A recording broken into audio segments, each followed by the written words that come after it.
Switch it up like it's about to go up, break them like internet. Goofies wanna run up, we leave them in the dead. You say, okay, I have a lot of money, but you have no money unless you take profits. When the first ever spot ETF was created for gold 10x. And the only thing I really knew was Bitcoin at the time, so I just invested very heavily into that. Rode it all the way up. What's up? My name is Jeff. Even the creators have said it's going to be the predecessor of CBDC. What that taught me was that I need to be self-sufficient. A solid DCA investment strategy, and pretend the red sell button doesn't even exist. We about to go up like. All right, we are live, baby.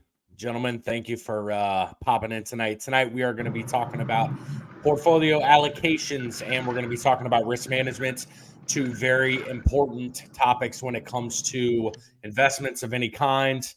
You want to make sure you're doing proper risk management. You want to make sure you have proper portfolio allocation. So welcome to the channel. Make sure you guys like, comment, subscribe, and hit that notification bell. Make sure you guys head down into the description, join our Telegram channel. Also join us there on all the social media platforms that we have highlighted. Of course, as always, the show is not financial advice. Everything that's talked about on the show is for entertainment purposes only. It's our opinions, should not be taken as financial advice. With that being said, Agent Jay, appreciate you coming on to the show tonight, buddy. What you up to? What's been going on? How's your week going? Aside from a little bit of a car trouble, my week has been fantastic. Just going 150% running the business.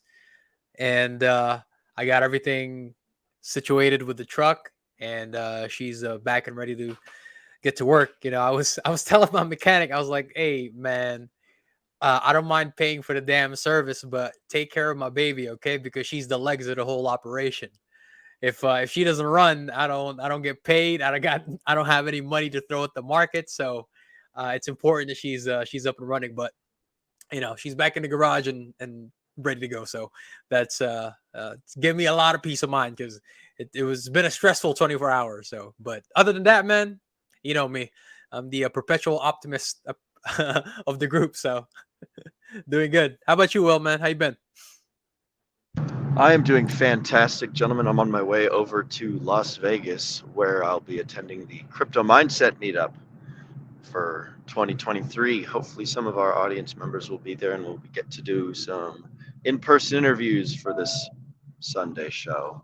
That's what I'm up to. Just a lot of driving, a lot of sitting down, a lot of turning steering wheels, not getting in wrecks. Nate, what's been up to, Mr. buddy? Nate. You know, working. That's what I do.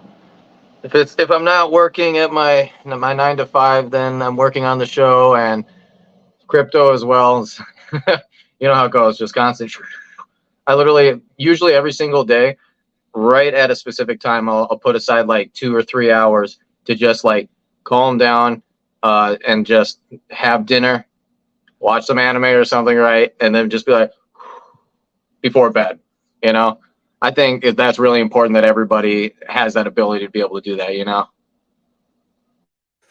You know, it feels like the situation happened Monday night with the Pulse Chain ecosystem, but man, it feels like it was ages ago. I mean, the ups and the downs, the markets come up significantly in the last 24 to 48 hours.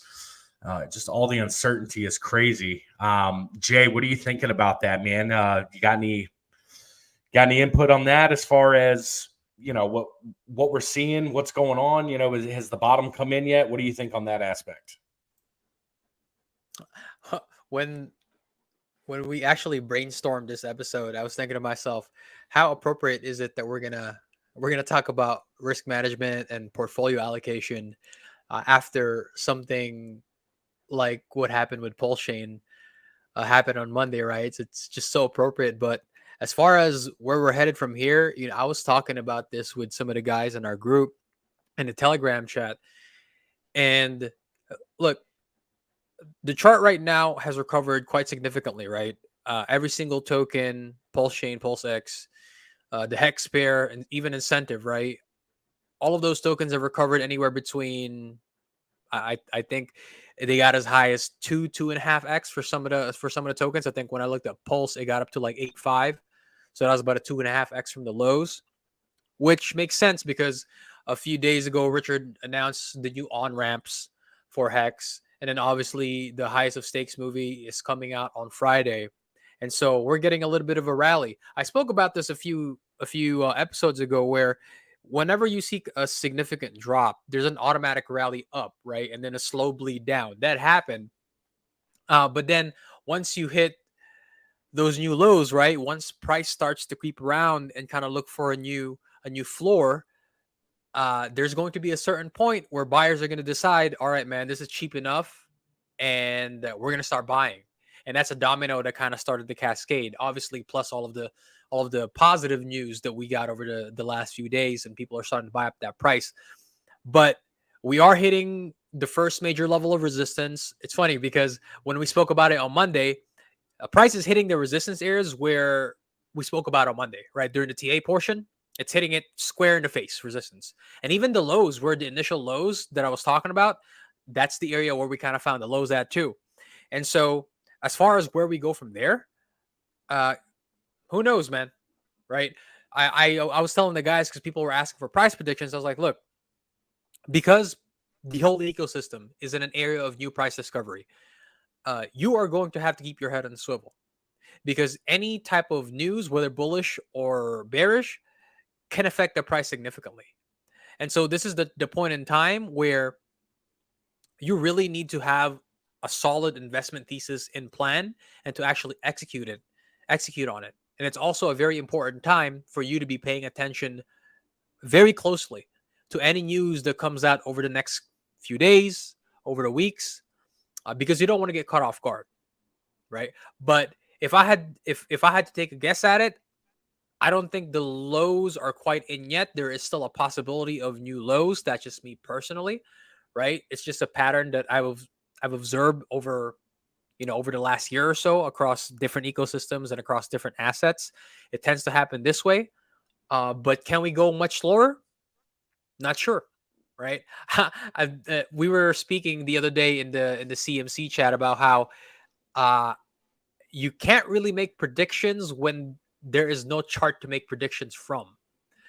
When an asset is in price discovery, it's anybody's guess where the price is going to go, right? And the market will decide where that price is going to be, right? But as far as people doing TA, if you're in new price discovery, whether it's like hitting new all-time highs or new all-time lows, I think new all-time highs are a little bit easier to make predictions for. But as far as like lows, especially for new assets, it's anybody's guess, man. So we'll see, man. It's gonna be it's exciting. Anybody who has strong convictions in Pulse Chain and the Richard Heart ecosystem is, you're obviously feeling kind of down because price is low, but you're also feeling excited because the 1000x that everybody was hoping for is a lot more possible now because we got these new lows. So people are buying up that price. So if you have strong conviction in this ecosystem and you believe in it long term, and you believe in true DeFi, and you believe in Richard Heart, and you believe in this ecosystem, then you're going to be glad that you're buying in at these prices, right? Don't get greedy, because me and Josh was talking about this earlier. Some of you guys got prices that even the largest whale sacrifice wallets did not get. So the prices that you're getting into now, massive discount. So take advantage of it. Nate, I want to bring you in here. I want to get your opinion on this. We're only 72 hours from quite a roller coaster. Do you have any initial feedback coming, 72 hours ago, we were punching through the floor, then the price comes up a little bit, and it's just the wonderful world of crypto, the roller coaster that is the crypto investment side. So do you have any feedback, any intake, any initial short-term to mid-term reactions, so to speak, on what's been happening?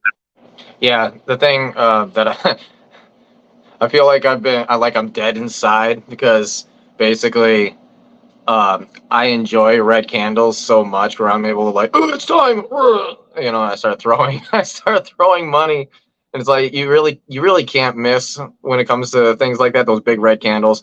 Like I aped in, and it was a good time to buy. It started going up a little bit more. I'm like, heck yeah. And then all of a sudden it starts dropping more, and you're like, oh no, I could have gotten cheaper.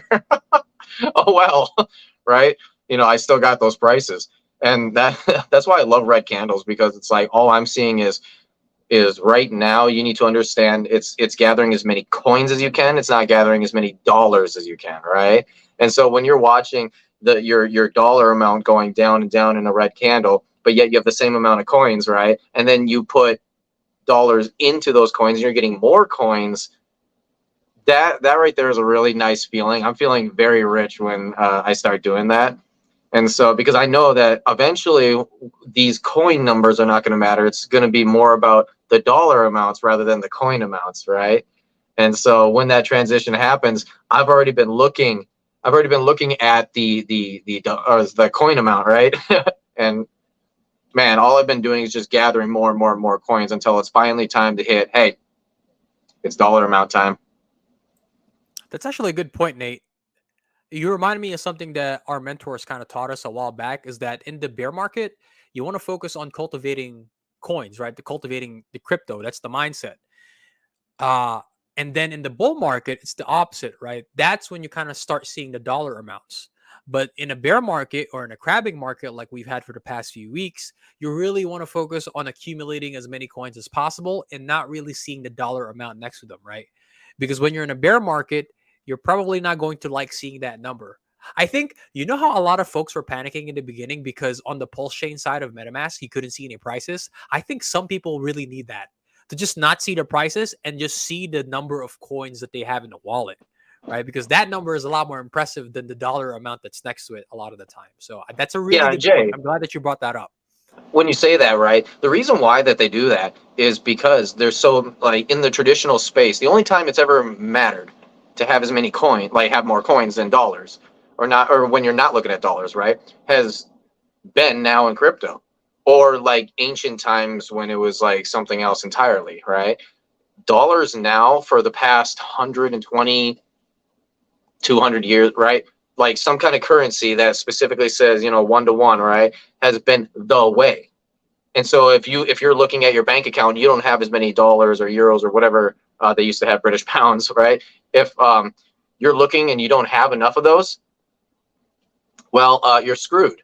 And so that's why it's throwing people off, because we're in this brand new territory where it's like right now it's more about coins than it is dollars. And they're like, yeah, but I have a billion of these Hedron coins, but it's only $1,000. How come it was like $10,000 not too long ago? So I'm losing dollars. It's like, no, you're buying more coins. These coins are going to shoot back up here eventually.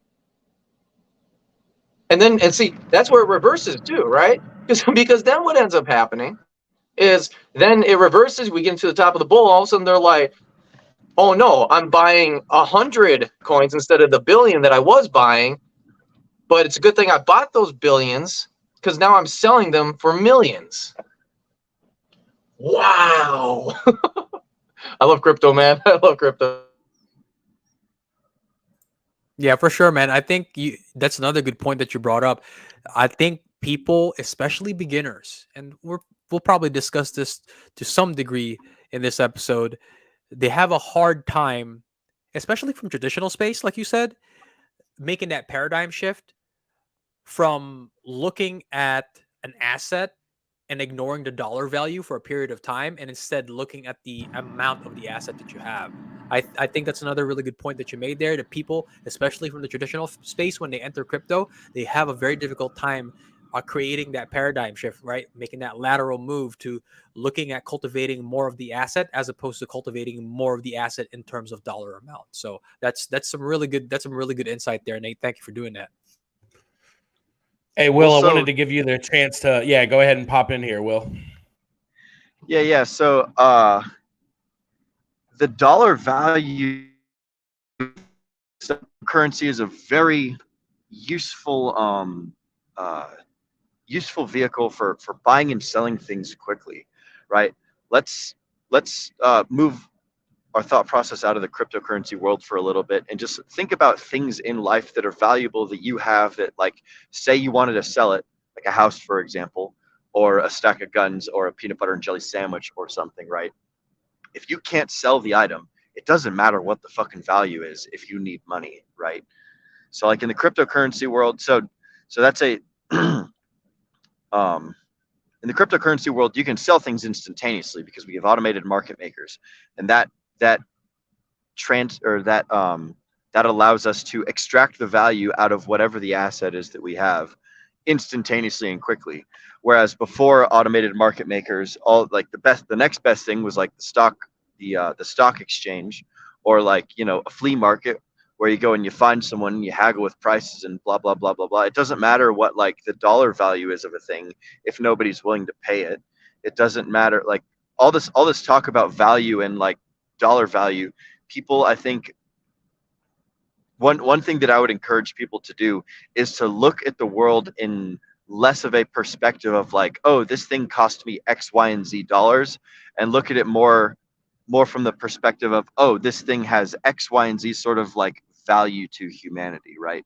So if you're buying gas, don't think about it in like, oh, it's $3 a gallon or it's $5 a gallon. Think of it as like, oh, this is what makes my car go forward, and there's going to be a number that's going to move out of my bank at some point, right? So I personally take a larger, more like zoomed out 30,000 foot kind of approach when it comes to things having value. And like, I'm not worried about the dollar value of the coins when it's red candles. I enjoy the dollar value of the coins when it's green candles, but like it's a different mindset, a different structure of life to think about. It sounds like you're just simply taking the aspect of dividing items in life into two different categories. It's either assets or liabilities, right? You know, exactly.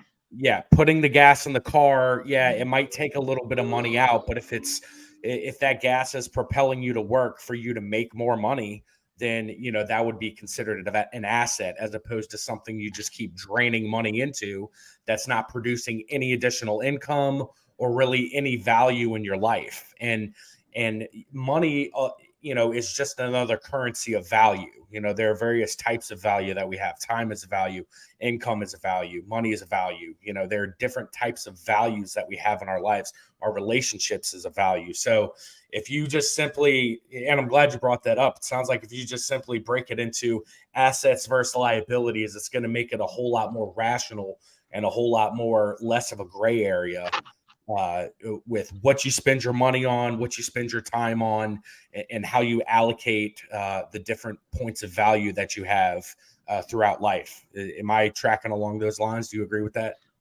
Yeah, you hit it absolutely nail on the head. And then to take it even a step further, you have to have strong convictions about what is an asset and what is a liability. But like our friend Charlie says, strong convictions held loosely. There's going to be times where something that you thought was an asset is going to turn into a liability, and you need to be adaptable enough to shift your mindset to act on the new like market conditions, whatever they might be. Like for example, you buy a brand spanking new like claw hammer, and now you can go around like hammering all the nails that you like, and it's the only one in existence, and it's super duper valuable. Everybody wants it. And then all of a sudden, you know, claw hammer factory man just goes into overdrive and cranks out another 100 million of these claw hammers, and then all of a sudden it's fucking useless. Nobody cares about it anymore. You can't sell it for a bag of beans. It's just another fucking hammer that you can like get goals accomplished with, but you can no longer trade for like fiat value. So that's something to think about when it comes to observing the world from the perspective of assets and liabilities. Hey, Will, I know you're driving right now, but Cassie wants to see the cat that you got in the truck when you get a chance. So this is my cat. His name is Mr. Kitty. He's a good lad. All right, cool deal. So let's go ahead and roll into the show. Let's go ahead and start hitting on some of these topics. Before we start getting into portfolio allocation and risk management, though, I do want to layer a good foundation on the conversation that we're about to have. So what I want to ask the panel, I'm going to speak on it first, and then I want the panel to sort of go around in a round robin sort of format. What I want to know is, what are one or two foundational preemptive steps that you need to make sure that you have in place before you really start going down the crypto investment hole? So, like, case in point, when I was young, I tore through money. By the time I was 20 years old, I already been evicted from a residence. I had a sub 400 credit score. I couldn't even get a Best Buy credit card. But those mistakes early on in life taught me the responsibility of being financially responsible. And it instilled different parts in my life to make sure that I check the boxes off and that I maintain a certain amount of money throughout life. So the two key aspects that I think need to be in place is that, number one, is that you have an emergency rainy day fund. All right. So whether it's $500, whether it's $1,000, whether it's $5,000, depending on your lifestyle, I believe that you should have at least a rainy day fund. I heard a statistic recently that a majority of Americans today could not access $2,500 within 24 hours if they needed to. And that is insane. But it makes sense, because when you think of the world that we're living in now, there's more and more money, there's more and more items being purchased on credit. We got interest rates that are through the roof. We have savings accounts that are dwindling down at a record-breaking pace. Pre-COVID, the amount of savings that Americans had were triple to quadruple what they are now. So given the world that we live in, a rainy day fund is extremely essential in life. So rainy day fund would be number one for me. And then number two, along those same lines, I think you need to have at least 6 months of savings set aside. All right. So, calculate all your necessary, expenditures, what you're going to be spending on groceries, essentials, housing, bills, everything like that, and have a solid 6-month savings account set aside. Once you have those two things set up, and it's no secret, that's, something that's popped out of Dave Ramsey. I read Dave Ramsey's mindset sort of changed my life. Now, I've sort of twisted it and tweaked it a little bit to make it fit my life. I don't apply every single aspect of what he speaks about. But definitely having that rainy day fund and definitely having that savings account. I think before you invest $1 into the cryptocurrency space, you need to have those two things iron down clad, lock them away somewhere, throw away the key, break only in case of emergencies, that sort of thing. So with that being said, Nate, I want to come over to you. If you could speak on one or two aspects on what people need to have in order, to even, prior to even beginning. And then if you just want to give, a lesson that was learned or something like that along those lines. Okay, so there's a lot of aspects to basically getting success in crypto, especially when you're just brand new getting into it. I would say one thing that you really, really need to do is, number one, understand what money is. You don't walk into crypto going like, oh yeah, it go up.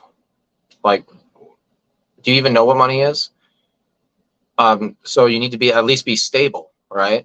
If you're constantly going into debt and then you're good and you got plenty of money, then the next month or whatever, are you really going to do good in crypto? No, because you're just going to end up pulling that crypto out to go save yourself.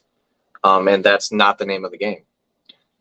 So at least some kind of understanding of money. Number two, quite frankly, patience. I cannot tell you how many times I've seen people get absolutely wrecked, myself included, with Dogecoin, where it's like, oh, big green candle, oh my God, I gotta buy, oh, and you don't stop and think about it, right? Why is everybody telling me to buy right now? Like, patience, it's probably not the time. How about I buy this one coin? People say it'll pump eventually. Looking at it, I could see why. Let me wait, right? So yeah, patience, understanding, quite frankly, yeah, I think stability. I kind of mentioned that in the last one, but stability overall, like it's like understanding patience and stability. You kind of need those together, and it's kind of for your life, yes, but it's also you are going to see it in your finances overall, because as soon as you get stability, right, you're not like worried about money from one month to the next month. You're not worried about, can I pay the bills? Oh, oopsies, I can't pay the bills. Let me pull crypto out, and next thing you know, now there's a huge pump on that crypto coin. Like, enable for you to actually succeed, you need to understand these things, and they're very basic human things, to be frank. But I would say don't get into crypto if you're not really going to understand that. And a great example of that is going to be when people start losing money, right? They start losing money, and what happens? They start panicking, right? And so I mean, yeah, Cassie's got it right there. You know, patience is key. That's true. You know, you got to look at the coin amount, not the dollar amount. Boom, it's as easy as that, right? So yeah. You know, I'm glad you mentioned patience, because patience can apply to a lot of different aspects in life. But I think to key in on what you were saying is you have to be patient, and you have to take the time to learn and to understand those key aspects of what you just said, right? Understanding what's money. You have to take the time, be patient, and actually fully not absolve, but fully absorb what the meaning of money is, how it's used, how you can grow more of it, how easy it is to slip away. Patience is very key in that aspect. Jay, I want to bring you in. Here, just one thing before. Do you mind if I add to that just a little bit? Absolutely. Yeah, okay, right. I don't mean to do that, but sorry, Jay. So Zenith right here, I like what Zenith is saying. Okay. So what Zenith is saying right here is like, hey, once you put that money into the crypto wallet, you're not taking it out until it's time to take it out, right? That's the patience aspect. As soon as I'm getting money to throw into my crypto wallet, I'm not taking it out at least until 2024, maybe, right? And the other thing too is I have enough understanding of money where I'm living a debt-based life, but it's all on good debt, and it's good debt literally using credit cards and stuff. But there's a certain specific way of doing it. I don't recommend it for anybody who doesn't know how to do that, and I can help anyone who wants to really understand it better, because I'm literally getting free money and free crypto doing it. But like, you need to have some kind of understanding of this money. Sorry about that, Jay. Yeah, I mean, but it took you learning patience. It took you having patience to understand how to get to that point in life, it sounds like. And even before you got into crypto, I'm sure there was a patience aspect that you were taking on, and that you were that I was not doing and failing at. Yeah. I wasted a lot of money, man. I wasted a lot of money being stupid. I got you. All right, Jay. So yeah, what are one or two aspects before even you put your first dollar into Coinbase, or whatever crypto exchange you want to use to invest? What are one or two key aspects that you think should be foundational, that needs to be chiseled down before even making that first step? You know, when I was listening to you lead off on the topic and you mentioned Dave Ramsey, I was like, I knew there was a reason why we get along so well in this group, because Dave Ramsey for me was actually the first person that I listened to when it came to learning about financial literacy.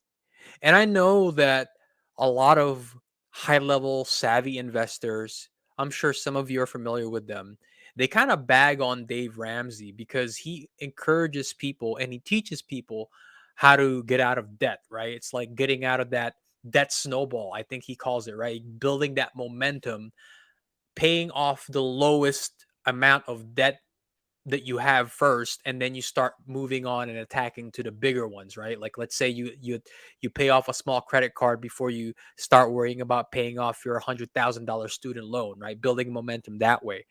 And you know, when I heard a lot of more savvy investors kind of bag on him, I thought to myself, look, it makes sense, especially if you've been listening to Robert Kiyosaki, because he's a very big proponent of using good debt, right? Using good debt to leverage yourself into the market. But coming from somebody who, like a lot of you, in their early 20s, didn't really make good financial decisions, I was thinking to myself, Dave Ramsey's advice of getting yourself out of debt and becoming financially literate that way, right? Building your foundation that way is actually probably one of the core tenets that I would say that people need to acquire, those, like one of those fundamental skills that people need to acquire before they even start thinking about investing into the market, right? Especially a market like crypto where things are highly volatile, right? And so if I was to add on something to your point there, Josh, I think becoming financially literate and then making sure that before you start considering investments that you're out of debt as much as possible, right? Uh because for the most part, the reason why I think that's good advice for a lot of people is because everybody, the general population exists in the middle of the middle of the bell curve. And you brought up a good point earlier about how some people, if push came to shove, wouldn't even be able to cash a $2,500 check. I think the number is actually lower. I think, well, maybe the number is outdated, but when I heard this, when I heard that being talked about, it was $500, right? They can't even cash $500 out of their savings account or their debit account, right? So I think acquiring financial literacy and learning how to get yourself out of debt is probably a good starting point before you start considering what to invest in the market. And I do really think that the points that you made earlier about making sure that you have a rainy day fund, making sure that you have anywhere between 6 months to 1 year savings set aside just in case shit hit the fan and maybe you lost your job like a lot of people did during 2020, when Android 19 kind of ravaged the whole world, as they say. So those things for sure. Uh, before you start considering your investments. And then another thing, Will talked about this earlier, and maybe he could speak on this. You have to learn the difference between an asset and a liability, right? I think that is probably one of the key foundational tenets that you need to know before you start investing in high risk environments like cryptocurrency. You need to understand the difference between assets and liabilities because most people, for the most part, they buy liabilities. And that's primarily the reason why people get themselves into debt, right? So becoming financial literate in that way, learning the difference between good and bad debt, creating a plan to get yourself out of any bad debt that you might have, and then learning the difference between assets and liabilities and why it's good to invest in assets in the first place. And then you can talk about investing in very high risk areas like crypto. But you have to start with a foundation of financial literacy before you can do any of that. So I'll leave it at that. I'll let Will talk on. Oh, he disappeared. All right. But, well, I'll leave it at that anyway. And then maybe there's specific things that you wanted to speak about in terms of the points that I made there. And then we can go from there. But All right, I was able to add him back to the screen. Hey, Will. There we go. you I could- apologize. yeah. My internet is just trash right now, apparently, on this part of the road. What were we, So, Will, what were we saying? Assets and liabilities? So yeah, that's what Jay was talking on. I want to give you, a minute or two if you want to expound on that. But what I also want to know is, we had just got finished talking about what are one or two key aspects that you think somebody needs to have in place, chiseled down, a foundational level of understanding before they even invest their first dollar into cryptocurrency. So if you want to talk on assets and liabilities and then just one or two foundational aspects that somebody needs to have buckled down. Well, the difference between assets and liabilities is really relatively simple, so I'll touch on that first. It's essentially you've got things that you buy that don't give you return on your investment as far as finances go. So that's what we will stick in the purely financial value zone. But an investment does not give you a liability does not give you a financial return. An investment does give you a financial return.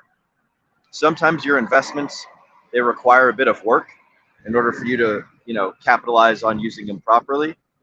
But but not all the time. Things like cryptocurrency doesn't require a whole lot of work other than, watching the charts and making sure that you're picking good assets and doing good research. But it's not like the analogy I gave earlier with the claw hammer, where you have to swing the claw hammer into the nail in order to build, the house or the furniture to sell to then provide value, right? That's a claw hammer in that instance would be an asset that requires work. So that's the basic difference between assets and liabilities. You have to, if you want to grow wealthier, then you need to increase the number of assets and investments that you have, and decrease the amount of liabilities that you have. As far as the things that people should do, in my opinion, before they start investing in the cryptocurrency world, what have you guys covered already? Because I think I missed that part. Yeah, so Nate talked on patience, understanding. I talked on having a rainy day fund, having a 6-month savings account, and Jay pretty much touched on the same thing. Jay touched on it was sort of a hybrid of what we've all pretty much talked about. Those areas is what we've already covered. Okay. Well, I'm going to tap a little bit into... Will, specifically, I spoke about becoming financially literate, knowing the difference between good debt and bad debt, and also learning the difference between assets and liabilities, which you covered. So those are the two things that I've kind of tacked on, in addition to what Nate spoke about and what Josh spoke about. Okie dokie. Well, I'm going to piggyback off of the whole realm of you got to get your mind right before you get other things right. You have to be educated on what it is that you're doing. If you jump into this whole thing, like Nate talked about patience and understanding, those are good core foundational principles upon which to build your life. I think education regarding the sphere of cryptocurrency would be wise for people to focus on and grow and improve upon before jumping into the zone. You should definitely not be dabbling in crypto, or well, I guess you can, but I wouldn't recommend dabbling in crypto without knowing what it is, how it works, what are the ramifications, what are the potential use cases, and all that sort of thing. So I think education is a good starting thing to get. And then let me think of another. That's really all I got off the top of my head. Education, and I guess you need to have money to begin with. So I'm gonna drive on that. You need to have money to begin with. So if you don't have some sort of job or some sort of income, then what the fuck are you doing spending your money trying to grow your wealth? Before you start growing your wealth, you first need to take care of yourself. So you need to make sure you have a stable job, a stable income. You're providing some sort of value to society, and society is, for your value that you provide, they are then compensating you with all sorts of little things that you can then use to trade for cryptocurrency, whether it's dollars or euros or won or gold bars or chicken eggs or whatever the hell. So get a job and get smart. Those are my two things. You really do. You have to be a fucking savage when it comes to knowing exactly where your money is going, what you're doing with your money. That's hard-earned money that you spend your blood, sweat, and tears to earn. Unless you come from a trust fund or you have wealthy individuals that are in your family that are just giving you money, for the vast majority of the folks that are in this chat right now, watching us live, and for the vast majority of people that are going to be watching this on replay, the only money that they get, they put their time and their effort into earning it, right? So you have to have a key understanding of exactly where every single dollar that you have is going. I want to give you guys a minute to talk on that, if that sparks any thoughts in your head, and then we can sort of roll on into portfolio allocation in general, and then we can start zeroing it down. Yeah, for sure. The reason why I'm so comfortable being in this space is all of the things that we've spoken about so far, that holistic approach to financial literacy, I execute on that on a daily basis, right? The reason why I can expend a considerable amount of my income into cryptocurrency is because, number one, I have my emergency savings fund in place, right? So I know exactly how much I'm spending every single month on bills. I know exactly how much I want to spend maybe on leisure. And then out of the leftover capital that I have that's expendable, right? I decide, okay, am I comfortable putting all of this into the market? And the answer for me is yes. And the reason why is because I know the difference between assets and liabilities. And I know exactly the kind of opportunity that cryptocurrency provides versus other asset classes. And so what happens? I invest all of the expendable capital that I have left over every single month into crypto. Why? Because I know that in the future that they're going to be worth significantly much more than what they're worth on today. And how do I know that? Because, well, I exercise patience, right? And like Nate spoke about earlier, I do my due diligence and actually study the currencies that I'm investing in. And so I know that despite the volatility that we might be seeing on the short term, that because I know that the assets that I'm buying are good assets that are going to be here for a very long time, I don't have any issue watching some volatility, some red candles on a weekly or daily basis, right? Because I know that in the future that they're going to be significantly worth much more than what they are worth now. And so because I have all of those boxes checked off, I have all of my I's dotted and all of my T's crossed, then I can execute on my financial plan and on my investment thesis and be able to sleep at night without really panicking despite the high volatility that we experience in the crypto market. And I'll give the guys an opportunity to speak on that in how they've kind of formed their investment thesis, because I think that's one of the things that people also need to learn when they've got their boxes checked off. How do you create that investment thesis to know which assets are actually good to invest in?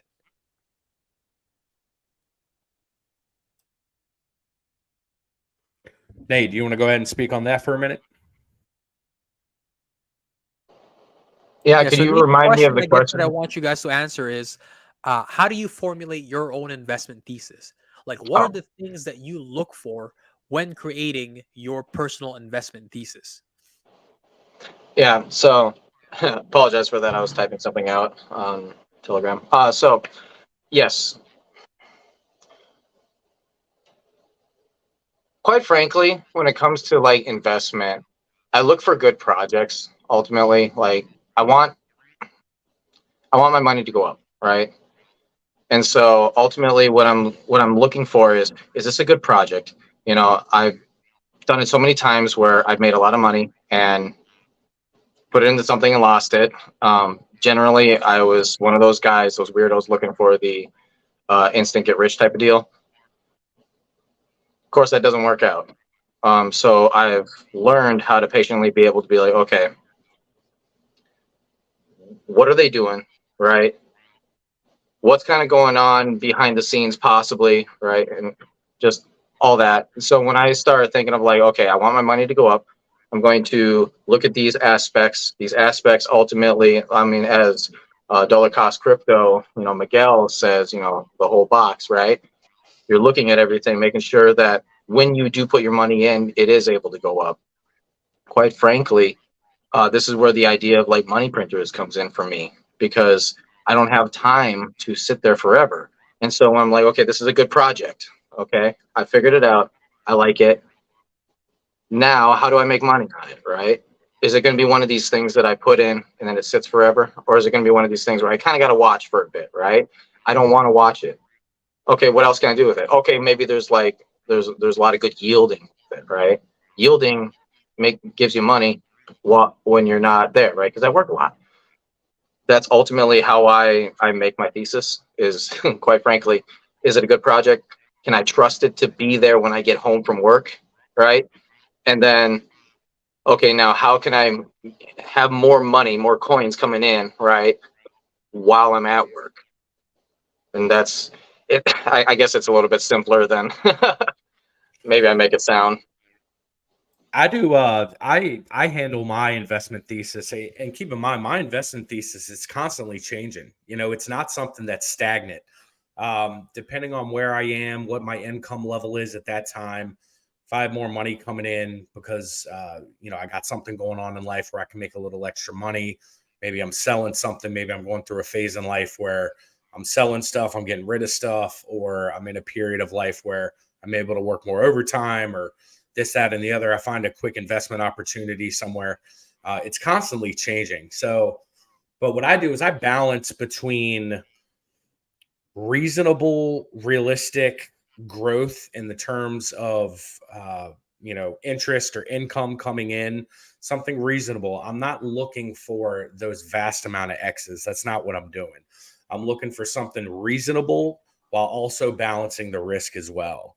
I'm fine with more small moves to make, more small moves is the same as one big move. And to me, my aspect is I'm more on the risk averse side. So once I reach a certain level, I don't like to chuck everything then in to try to get more X's. I try to maintain a healthy balance between risk averse assets and risky assets.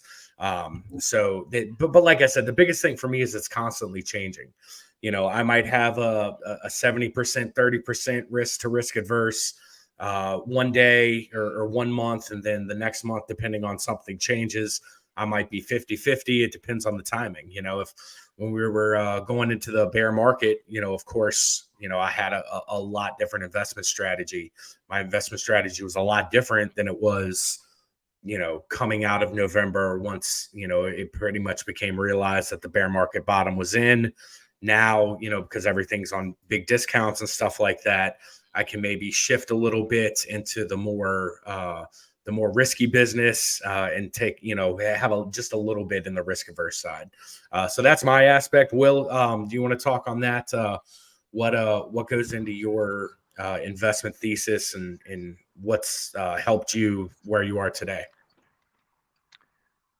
Man, I look for something that I like, and then I throw a lot of money at it.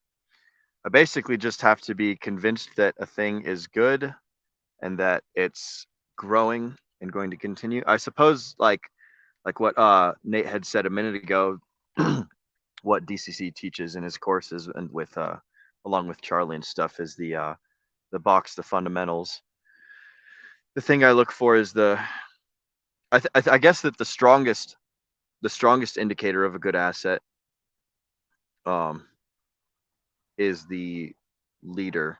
I look for a strong leader, someone who is doing good projects, confidently speaking about like positive future aspects of coins, things of that nature. So when I'm looking to invest into something, the things that I consider the heaviest or that the heaviest is who is the founder of a coin, what's the ecosystem look like what is their plan for the future.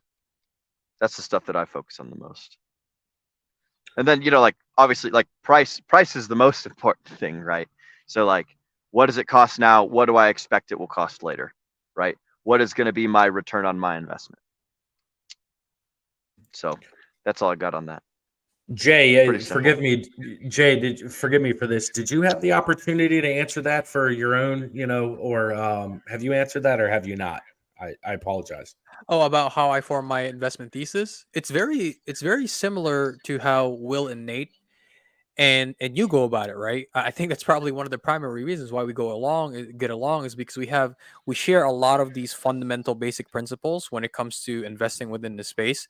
So yeah, when I'm looking at a specific asset to put my money in, Nate and Will said it, right? Who is the leader? Uh, is the leader charismatic? Does the leader have a good reputation for building good projects? Can the leader, when maybe if he's being interviewed, but maybe when he's speaking on social media, can he command a room? Give me 1 second. Yeah, can they command a room? Like for example, if Elon Musk, imagine Elon Musk came to you and said, "Hey guys, look, I have a project that I'm going to create. Here's what it's gonna do, and I'm looking for people to invest in this project." You know, be, I well, I know Elon Musk's reputation, right? Number one, he's one of the richest men in the world. Number two, we know that he builds really great products and he has a track record for building fantastic products. He's built PayPal and then Tesla, and he has SpaceX, he has a Boring Company. Now he's acquired Twitter. He's rebranding it to X. He wants it to be the main financial hub of the world, right? Like, if, for example, imagine if Elon Musk actually came out with a crypto project. And I think we all know that at some point in time, it's probably not out of the realm of possibility that he will. If there was like an ICO for something like that, you best believe that I'm going to throw money in there because he checks all those boxes. He's a charismatic leader. He has a good track record for creating good products. Right? When he speaks, he commands a room. He commands the respect of not only his peers, but of a significant amount of people around the world. So that's one of the primary things that I look for, right? Who's the leader? And then if we can go over a few other aspects of the box, right? That Nate and Will mentioned that our mentors taught us. Well, who are the primary investors, right? If we had a project and then I saw that, wow, well, it seems like, let's say it was a tech-based project, right? Let's say AI, because AI is really big right now. Well, if I saw names like Facebook, like Microsoft, like Apple, if I saw those names throwing their hat into the ring for that specific asset, well, that's another check off my list, right? It's like, okay, if all of these big players are considering giving their money to this project, then that's probably a good sign. Like, take Matic, for example. Matic has partnerships with Facebook, with Disney. Those are pretty big names. And so they're checking off those boxes when I consider who are the big players that are investing in this specific asset or maybe in this specific company. Right? And then, well, what's the community like? Is there a thriving community? Everybody's familiar with Doge. What's the one thing that made Doge successful, despite the fact that it was one of the earlier meme coins in the space? Well, because it had a big thriving community on Reddit. Same thing with Pepe, right? Pepe is pretty ubiquitous when it comes to social media. Everybody knows what the frog is. Everybody recognize who Pepe is. And so even if the project doesn't have really legs to stand on in terms of fundamentals, it's recognizable. Right? Why like how about that coin that Kim Kardashian endorsed? Well, there's brand recognition there, right? The Kim K brand. You have she might not have been the leader, but there's a face to it, right? And there's the recognition, right? And then there's a big community of people who watch the Kardashians, and so they're gonna rally behind that. And what's the final point? Well, the fundamentals, right? In the space we call that tokenomics. Well, what does the coin actually do? That's one of the things that I consider heavily, because if you have something, we're big fans of Hex, right? It's an immutable smart contract that you interact with yourself. There's no admin keys, and it pays a really high yield. And the pitch is that it's the first certificate of deposit on the blockchain. Well, that's a pretty damn good use case.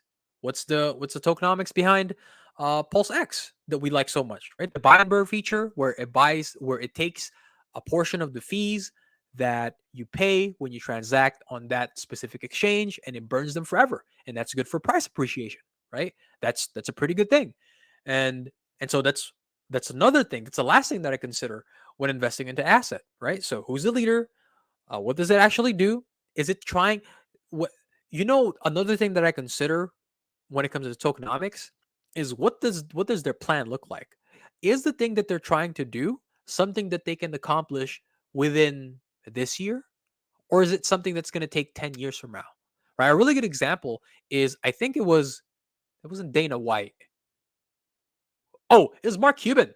It's Mark Cuban, right? Mark Cuban, back, I think maybe in the 90s, Mark Cuban wanted to stream sports on TV. Sorry, not on TV, but on the internet.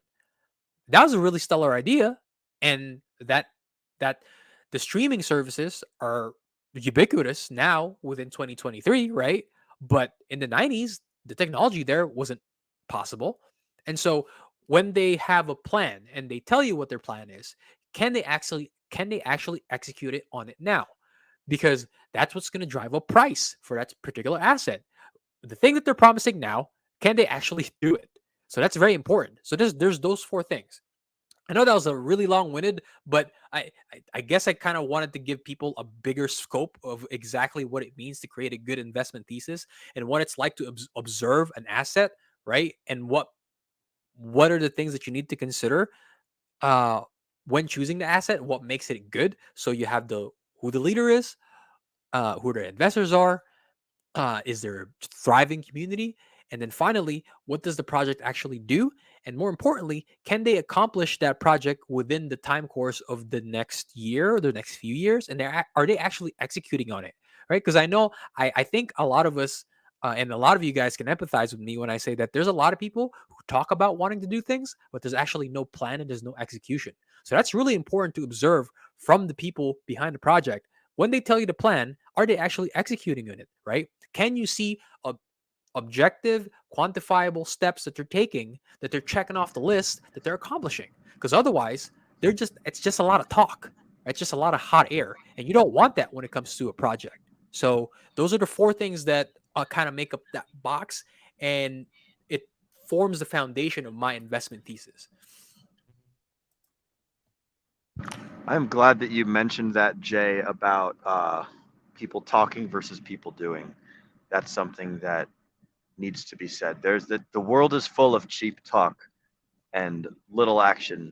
If you're focused on a leader who's got a goal and like lofty ideals, that's fine and everything. But if he never puts his nose to the grindstone and delivers results, then all that he is just he's just another philosopher at that point. So that's a fantastic point. I just wanted to hammer down on that. Well, that's exactly what we did with starting this podcast, isn't it? We came together as a group. We said, hey, let's have a call, see how this call goes. We had the call. That call turned into something that, a bunch of people started coming in and saying, hey, we should probably turn this into a show. And it could have easily stopped there. But we put this show together and this is where we are now. So yeah, you're absolutely right. All of those components that you mentioned are pivotal. I want to go ahead and roll over into portfolio allocation now. So here's how I want to phase it. I want to talk about like portfolio allocation theory. So I want to talk about like the broad 30,000 foot view of portfolio, and then we can start to zero in on it a little bit. But let's say I'm brand new investor to crypto. Okay, I'm going to come to each one of you and I want to say, hey, what is this portfolio allocation thing? What are some things that I need to think about? I hear this Dogecoin thing that Elon Musk has going on. Everybody's in that. I saw that all over Twitter. Is that something that I need to dive into right now? So what are 1 or 2 things you would tell me if I came to each and every one of you?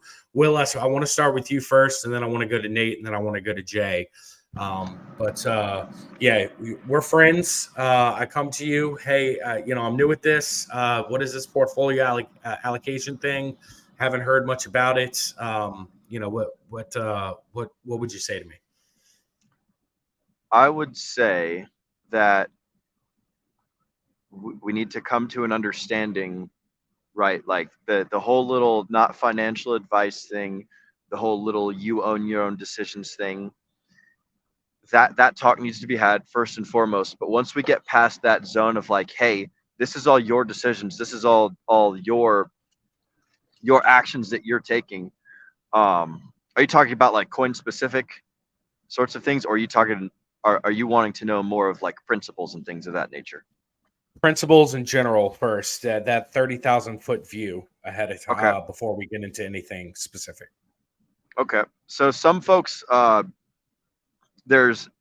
I see it personally as there's 2 camps of thought.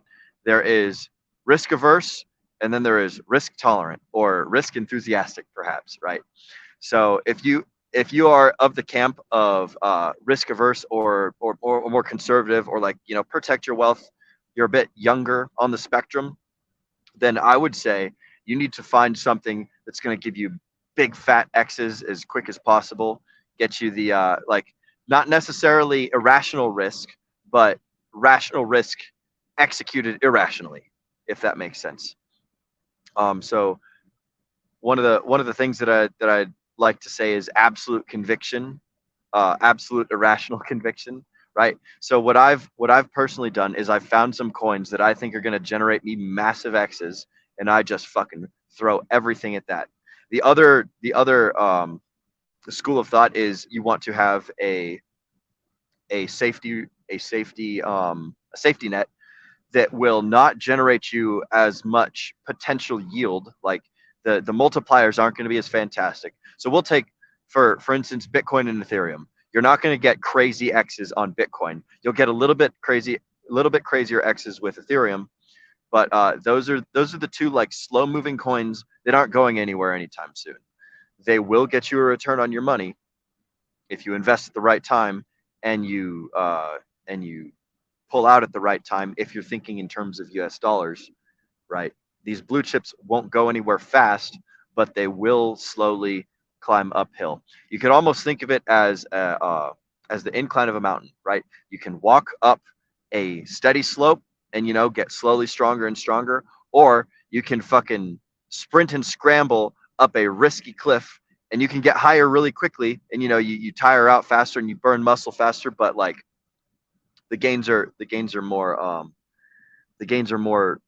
pronounced, more life changing at that point. So those are the two camps that I would put people in, is risk tolerant or enthusiastic, and risk averse or conservative. That's good. It sounds like, so your overarching thing was responsibility, right? It comes down to you are responsible 100% for buying. You are responsible 100% for selling. You can't put onus on anybody else. It comes down to you. That's the first and foremost thing that you mentioned. Correct. I actually, let me put a little bit more on that, right? So it's not just responsibility. There's three core components that come to any like solid decision-making process, right? You have, first and foremost, is authority, right? You have authority over your life. Nobody else is going to, like, you're it, you're with yourself your entire life. You're there from the start when you're born. You're going to be there when you die. Everyone else is going to like make little stops and visits in your life, but at the end of the day, you are the person that is in charge of your life. You have the authority to make your own decisions. Then after authority comes responsibility. Then after responsibility comes accountability, right? So we had kind of coupled all three of those ideas together with the word responsibility, but I want to clarify, authority is your sovereignty, your ability to make your own decisions. Responsibility is you have to take care of yourself. And then accountability is you deal with the fallout of your own actions, right? So people without those three things tied together, without some leadership over their own life, they're going to like basically go wherever life takes them. You have to grab life by the balls and fucking squeeze. You have to take charge of your own life, and you have to be ready to deal with the consequences of your decisions and know that no one's coming to save you.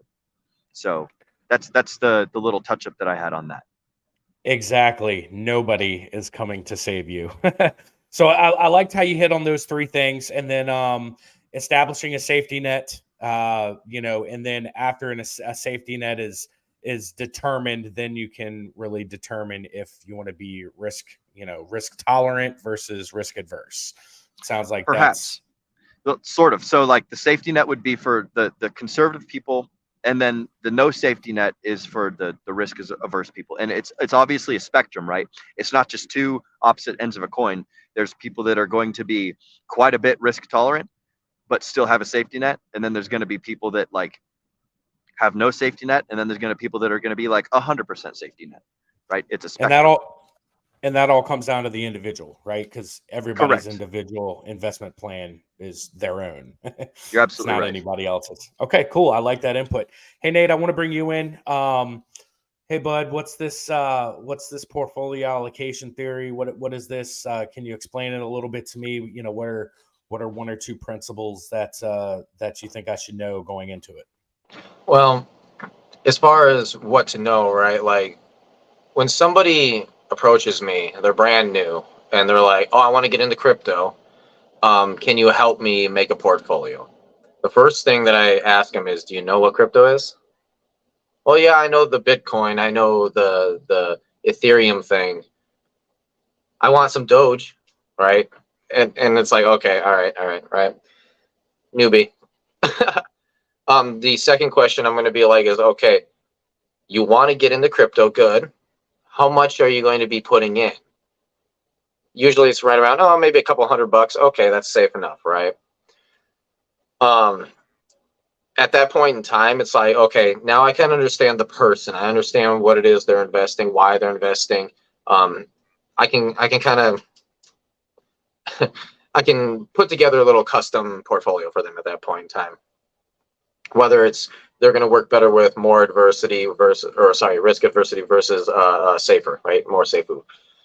So ultimately, what I end up doing is like, hey, you're going to want to be, first off, you have to understand that technically speaking, these coins can always go to zero. So if you throw that money in there, how do you feel about literally not having that money anymore?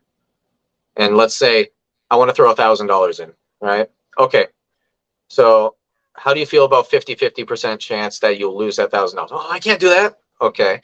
What about like a 20-80% chance? Like there's a 20% chance you could lose it and it goes to zero. You're like, well, yeah, I could do that. Okay. Now we know where the risk tolerance is, right?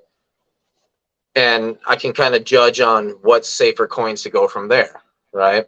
Obviously, safer means less X's, more risky means more X's. It all is what it is. Ultimately, that's how I start doing things. And from there, I'll start putting together a list of coins. And when people start asking me about them, I go, hey, that's what this does, that's what this does, that's what this does, this is what it is. And from there, people start saying, I really like that idea, I like that idea, I like that idea, right? And some people are like, well, that's kind of dumb. Other people are like, well, that's such a cool idea. And I'm like, okay, you believe in this coin, right? You believe in the idea, what that is, okay? Let's put some of that in there as well. So, you know, I also look at the amount that they're actually putting in. Like if they're putting in $20,000, it's like, all right, we can get you a really nice portfolio now, right? 5-figure portfolios is like when you can get like something really good versus like a triple-digit portfolio. It's like, all right, let's focus on like maybe 1 or 2 coins, right? Make sure you get one of the blue chips as one of the main points, and understand you're just going to kind of ride this, and you're just sort of doing the normal investing type of deal, right? It's all about understanding basically humans when you go to invest. And so that would be my allocation theory to start off with that. I don't say, hey, this is what I'm doing, this is where my allocation is at, you should follow me. I don't do that at all. Not unless they want to be really degen, but and I'm not exactly 100% degen either. There are some people I'm like, whoa, bro. But yeah, so yeah, that's ultimately what it is that I do. So you're finding out about knowledge first, and then you're going to be finding out pretty much, you know, what their level of investment would be, and then you're determining risk at that point, and then you know, there might be a certain set of coins based off of that input that you that a human would believe in. Yeah, exactly. And we've taken that that fundamental analysis that we spoke on when we were talking about investment thesis, that box that we talked about, running it through the guys of that. So yeah, that makes sense. Will, I know you came off of mute there. Did you have something that you wanted to add real quick? Hop on in here. Yeah, so I wanted to answer Cassie's question. She had asked in the chat, is 70-30 risk safe split wise? And I would say yes, that is wise. Now, I would also say the same thing if you asked me 60-40 or if you asked me 50-50. They're all good decisions, right? They're all good tools. Like a screwdriver is no more useful than a hammer if you're just looking at a generic toolbox, right? You have to know what each of the mechanisms will generate for you. So if you have a 70-30 split, or if you have a 70-30 split, it's a good mechanism to get the goal accomplished if your goal is safety and slow growth. if your goal is I need lots of money in the near future, then it would not be a good mechanism, right? So I'm presuming that, Cassie, when you ask this question, that that you're approaching it from a more risk averse perspective than from a risk tolerant perspective. Any allocation is fine. If you want to be 100% risk averse, that's perfectly fine. If you want to be 100% risk, that's also perfectly fine. You just have to understand the tool. You have to understand the decision that you're making and what is the outcome it's going to yield. Like when people ask, should I invest in this coin? Should I do this, that, and the other thing? I will always tell them yes, with the caveat that like, so it's a cop-out answer, right? 60-40 was your first? Okay. Yeah, 60-40 is a good one as well, right? So it's just, you're trading a little bit of one for the other, right? And I would sign off on both of those. I mean, fuck, I'm pretty much, you know, if we're going personal here, I'm pretty much 100% risk favoring in my own portfolio, right? Like I've got a little bit of Ethereum, but that's for gas fees. That's not for like, that's not the rudder to steer my ship. That's for convenience, you know. My bags are 100% risk, but I know that what I'm doing can, you know, bring me to zero real fucking quick, and it can also, like, you know, shoot me up the mountain equally as fast. So it's like they're all good plans if you understand the way that you're implementing it. That's all that I got, Cassie. And you have to. The more risk you get, the more risk that you take on, the more knowledge that you should have. Correct. Absolutely correct. Yeah. The more risk that you're willing to take, the more knowledge, the more patience, the more understanding you need to have when it comes to, you know, whether you want to go completely degen or whether you want to go completely conservative. The last thing that we want is for people to treat this investment vehicle like a casino. Like that's the last thing that we want, you know, people to do. But it's easy to do because coins are easy to acquire. Coins are super easy to buy on exchanges and stuff like that. Tap a couple buttons, you move a little bit of money around. Next thing you know, you're holding, you know, ABC coin or whatever coin. But you know what you end up doing with that money, or what you end up doing with the money that you invest, you need to have a plan. You need to have knowledge behind. So yeah, but outstanding answer there, Will, definitely.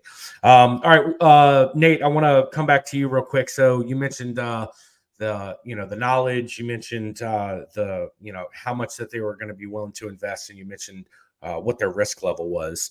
What are some areas that you would point them to knowledge-wise if if they were brand new? What are some avenues? What are some areas you would send them to if they wanted to, acquire more knowledge about a certain coin or about a certain ecosystem, or just about cryptocurrency in general? So you're asking for my links?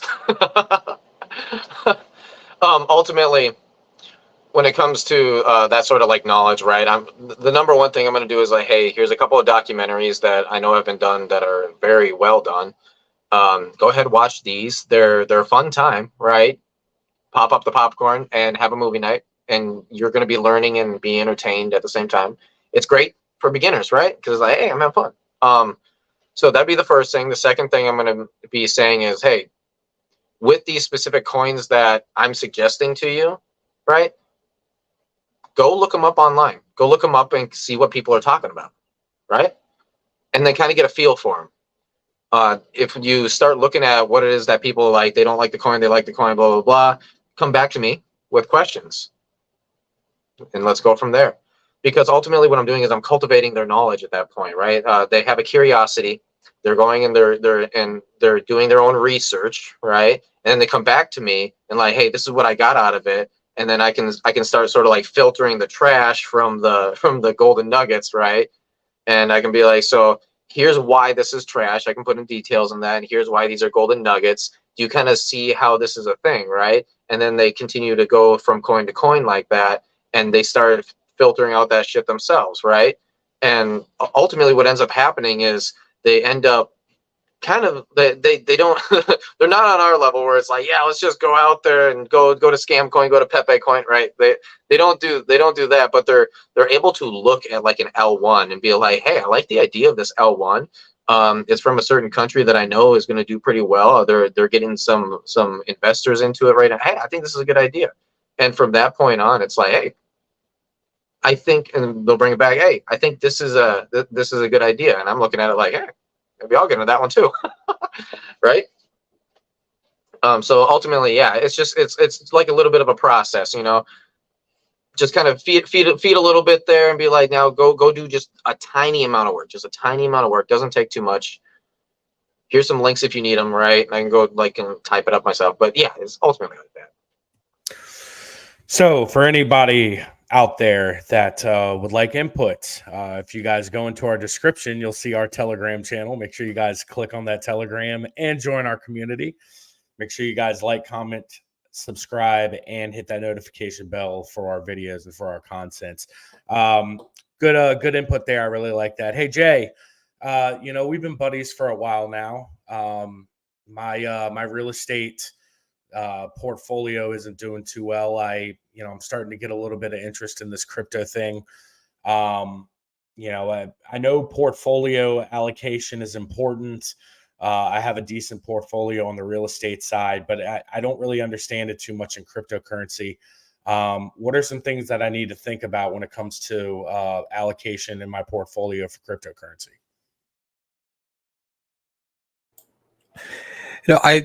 I'll just add a few more things to what's already been said, because both Will and Nate actually already made fairly good points. When it comes to assessing risk, unfortunately, let's say Cassie, for example, right? Because she gave a very good example there, right? She asked if a 70-30 split, fairly safe coins 70%, and then fairly higher risk coins 30%.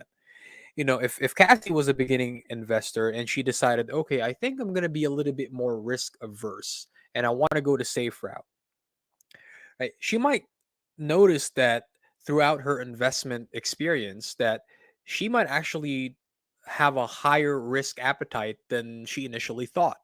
And so I think for the individual, identifying your own risk tolerance sometimes has to come with experience, right?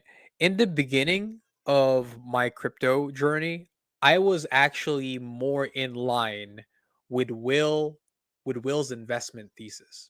I was very risk tolerant, or so I thought. And then I experienced my very first sharp, significant drop in price when Luna happened. And then that's when I realized, okay, I thought that I had a higher appetite for risk than I initially thought, right? I'm actually a little bit more conservative when it comes to investing. And that's when I realized, okay, what I'm actually much more comfortable with is hedging my portfolio with Ethereum and or Bitcoin. Because these things, even when there are sharp drops in price, are much more stable than the assets further down the risk curve. And then what I also realized that was good, that kind of pushed me towards a little bit more of the risk averse camp, was that, okay, and I spoke about this a few days ago. Like, all right, well, things dropped down significantly. But because my portfolio is so heavy in Ethereum now, I can take advantage of the much steeper drop in price for those altcoins that I actually like. Why? Because my Ethereum and my Bitcoin position maybe only took a 10 or 20% cut versus the 70 or 80% drop, or in some cases, 95% drop that some of our even favorite altcoins did. And some of these projects are really good projects that we know are going to be here for a very long time. But by the very nature of them existing further down the risk curve, they are going to take a much bigger haircut when the market does decide to take a dump. And so when I saw that, oh, well, my portfolio, because it's so heavy in Ethereum, I still now, even if I don't have any capital left sitting on the side, I can allocate some of these, some of the portions that I have in Ethereum or Bitcoin, and I can invest in some of these higher higher risk assets that are on a significant discount because my Ethereum position only dropped anywhere like 10 to 20%. And so, as an investor, unfortunately, experience is going to be your best teacher.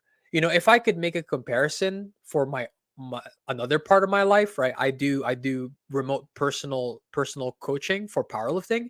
In the beginning, when I would teach people, okay, I need you to be I when you're training, I need you to go fairly close to failure. Right? Let's say in the beginning of the week, I want you to be anywhere between 3 to 4 reps shy of failure.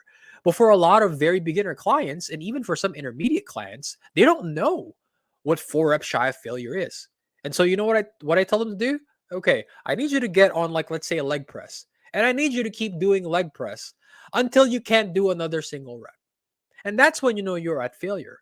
And so some of my clients will think, okay, I have this weight on the leg press and I can only do 10 reps. And I'm like, well, okay, we're going to go to 20 reps. And they get to 20 reps and they're like, well, I think I can do 30 reps. And then at 30 reps, they get to failure. Well, there you go. You've just now found out where failure is. Right. And so for your training sessions, you know that, okay, coach wants me to get anywhere between 3 to 4 reps shy of failure. Now I know what failure feels like. Right. And that's kind of like the same thing with the risk tolerance in investing.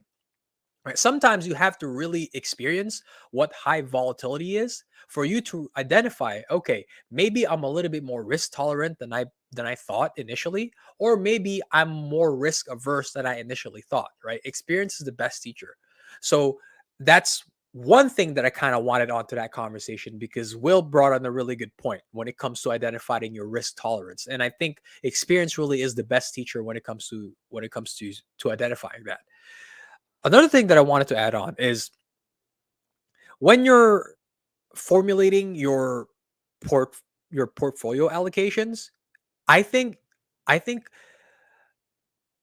we always say that things are very individual specific, and I think it might seem like a cop out for some folks, but I cannot stress the importance of really taking your portfolio management as an individual, right? And not really looking towards other people to determine what your own portfolio allocation is going to be. Because, for example, if you're somebody who's fairly young, let's say you just graduated high school, you're going off to college, and you're basically allowed to make a lot of mistakes, right? Because you have a lot of time in your hands, relatively speaking, versus somebody who might be a little bit older. Well, you can maybe take a little bit more risk, right? Because even if you fall flat on your face a few times, you have a significant amount of time ahead of you in order to learn from those mistakes. And so you can make a lot more. That's probably not going to be the same approach of somebody who might be getting into cryptocurrency when they're in their 60s, right? It might sound a little bit morbid, but compared to the 20-year-old, they don't have as much time, right? And they don't have as much room to make mistakes as the 20-year-old did. And so they have to be a little bit more conservative with their approach to investment, even if their risk tolerance is significantly higher, right? And so that's what I mean by things when you're considering your portfolio allocations. It has to be context specific. Here's another thing. What if you're somebody who's young and let's say you're in your mid-20s and you're single, right? The only person that you have to take care of is yourself. That's the only person that you really have to think about and care for on a daily basis. And so you can afford to invest a larger amount of your capital into the space, into higher risk altcoins. Why? Because really your responsibilities are only to yourself. That's very different for somebody who's maybe in their mid-20s, but they already have a family. They might be married, they might have children. Maybe they're taking care of their parents, right? And so they might not be able to afford to take as much risk as somebody who's young and who's single, because they have people that they have to care for, right? And so portfolio allocation is very individual and context specific. And I cannot stress that enough. You can't look at somebody, even if they're your mentors and you trust them a lot, and copy their portfolio verbatim, right? Because their situation is going to be very different from your situation. And so you have to take into consideration your own situation before you consider what you're going to invest in, right? once again, a little bit long-winded with my answers, but I kind of want to give folks a broad perspective when it comes to considering what they're going to do in terms of their portfolio allocations. You said something there, Jay, that I want to tag on to really quick. The whole experience is the best teacher. You're absolutely right with that. Experience will sink the lessons into you, and you will ingrain the knowledge that comes from failure and success and experience far better than you will by reading about other people's successes or training under other folks. Experience is one hell of a fucking teacher when it comes to really like smashing the lesson down into the steel, right? A little caveat that I would like to throw onto that is when you are going about in the crypto world and conducting your own experiences and learning from your mistakes and everything, it helps to have a mentor or a coach of some sort that might know more than you. Reach out and ask questions, right? You can learn a lot of things through experience. There's a lot of pain and suffering that will net you very small rewards. There's a lot of experiences that you can go through that can be easily avoided. Yeah. So Willie, no pain, no gain. You're absolutely right. However, there's a difference between the pain of like doing the leg press and figuring out what your actual failure point is, and also like hopping on the machine the first time, pushing the weight up, and like realizing that you can't hold all of it, and then it fucking comes crushing down, and then you've got like dislocated hips and like you're crushed and everything. It's important to experience everything, and I would suggest that people try and find somebody who can help guide them, whether it's like direct, like one-on-one consultations, or you just listen to smarter people than you talk about things that like they know more of. So experience coupled with mentorship will get you the best results possible. There's a lot, like, you don't have to learn every single lesson. There's plenty of people that have like fallen down on bicycles that can tell you how to avoid falling down on the bicycle yourself. So that way, the first time that you ride, you can go cruising down the street and eventually win the Tour de France, right?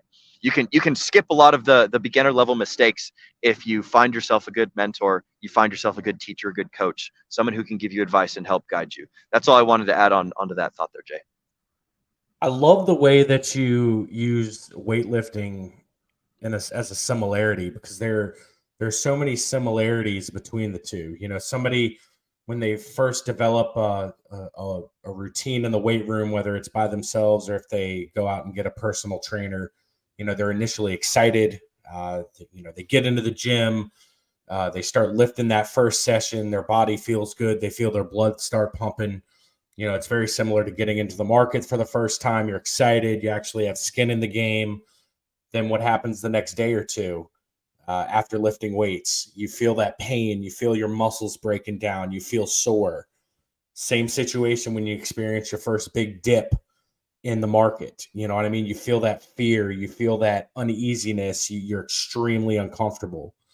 But as you sit there and you develop your weightlifting routine and you learn how your body responds to it, same thing in the marketplace. As you get in and as you start to experience those dips and those pumps and all that different, you start to learn the market and you get a better understanding. And then, experienced weightlifters, they can manipulate their workouts to focus on different areas of their body. And the same thing happens to the experienced investor. They can manipulate their portfolio depending on what aspect they want to do, whether they want to go heavy in this sector or whether they want to stick in this category. They can tweak it in ways that a beginner can't, because they went through that knowledge process, because they went through that pain of getting their body and their investment portfolios to that point. So absolutely awesome analogy. I love the analogy. It's absolutely great. So I want to focus now on risk management. Jay, I want you to go first here. I want you to speak a little bit on risk management. What comes to mind? I want to see what avenue you go with this. And then I would, I want to go on down the list. We'll go to Nate next, but just have an organic conversation about risk management and what's important about it, and how can the people listening to this, what can they get out of risk management and the insight that you have? Well, for me, my risk management is heavily developed by how by my own risk tolerance, right? So like I mentioned, I'm a little bit more conservative compared to the other guys.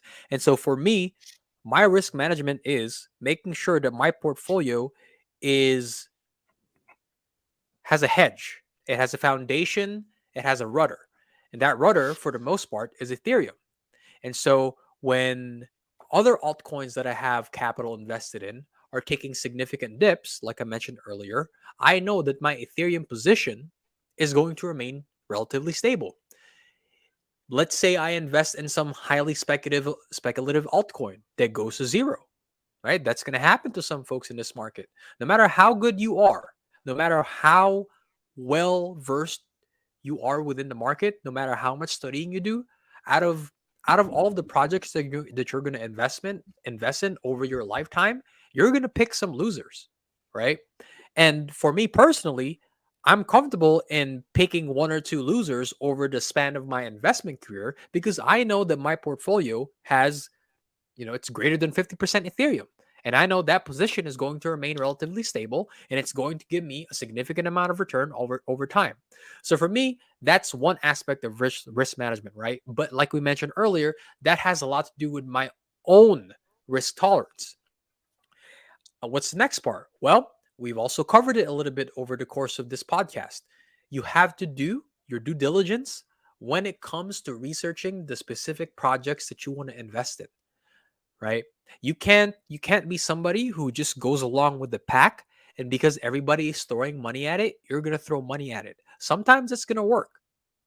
I'm not denying the fact that it's going to work in your favor sometimes, but that's also a really good way to lose a lot of money in this space.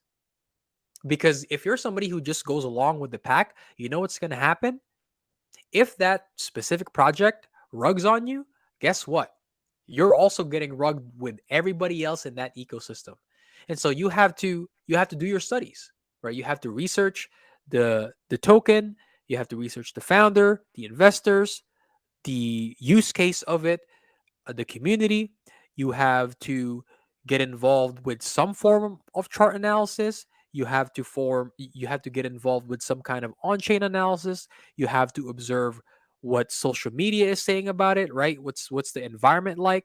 For me personally, that's how I hedge against risk as much as possible. Being involved in as many aspects of investment as I possibly can. And so I learn TA, I learn fundamentals, I keep track of social media, I listen to news, I watch podcasts. And so for me personally, that's how I make sure that the amount of risk that I take on within the market is minimized as much as possible. But that's me personally.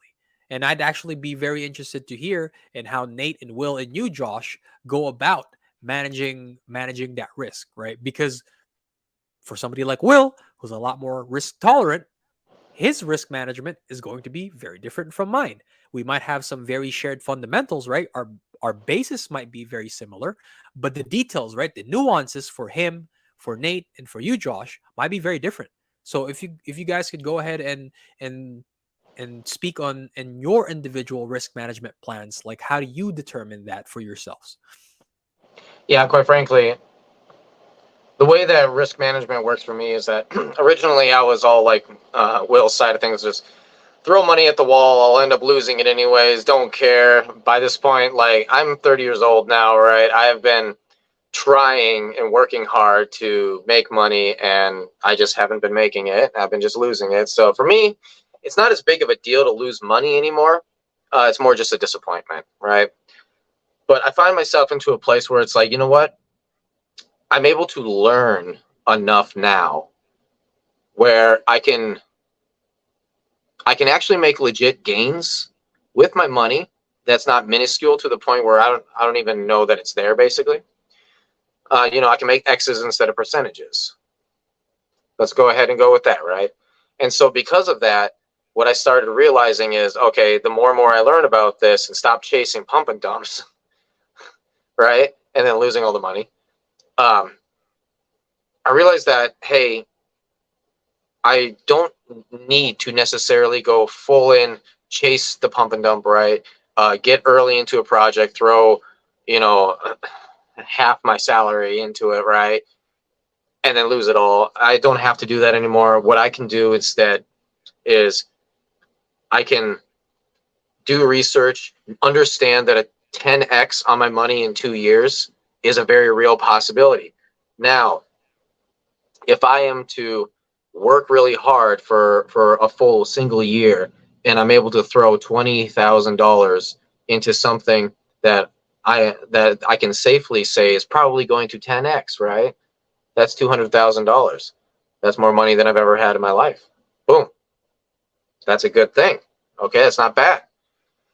So again, when it comes down to like the core principles, right? At least that I follow, you need knowledge. Okay, knowledge. I've come to the understanding that this is more than likely going to 10x. Okay, cool. And this is through research via history on the coin itself, right?